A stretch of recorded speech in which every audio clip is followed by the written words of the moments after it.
जमहूरियत में भी ऐसा नहीं होता। कानून के तहत एसी साहब कहाँ चुके हैं? उन मेल पुलिस वालों ने खवातीन के बाकायदा दुपट्टे खींचे।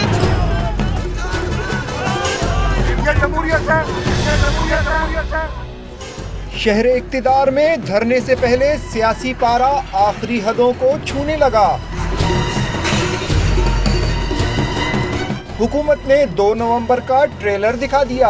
तहरीक इंसाफ के यूथ कन्वेंशन पर पुलिस और फ्रंटियर कांस्टेबलरी के एहलकारों ने धावा बोल दिया।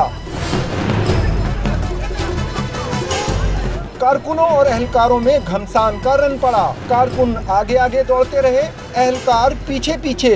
दीवारें भी फलांगी गई, नारे भी लगाए गए।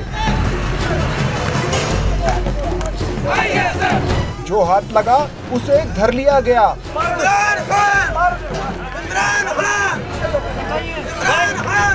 धक्कमपेल में हाल के शीशे भी टूट गए। शाह महमूद कुरैशी और असद उमर भी हंगामी तौर पर पहुंचे, लेकिन उनकी भी एक न चली। उनके सामने से कारकुनों को मारते पीटते गिरफ्तार कर लिया गया। शाह महमूद कुरैशी ने कारकुनों से जज्बाती खिताब भी किया। दावा किया कि बहनों बेटियों से बदतमीजी की गई। आपकी बहनों पर, आज आपकी बेटियों पर, आज आपके साथियों पर हाथ उठाया गया है। कोई पीटीआई का कारकुन जो अपने आप को नजरियाती कारकुन कहता है, कोई बंदा जो पीटीआई के मुस्तकबिल के काफिले का हिस्सेदार बनना चाहता है, वो घर नहीं बैठेगा। खवातीन कारकुनान भी पुलिस एहलकारों की शिकायतें करती रहीं। सबसे बड़ी बात है कि जो इनकी जेंट्स पुलिस है, उन मेल पुलिस वालों ने खवातीन के बाकायदा दुपट्टे खींचे, जो कि बहुत सारी मीडिया वालों ने कवर भी किया है। जो police force is there to protect our rights, वही हमें मार रहे थे। They were abusing us, you know, and I was just shocked. मैंने किसी, इट इज लाइक डिक्टेटरशिप्स में ऐसा होता है, डेमोक्रेसीज में ऐसा नहीं होता।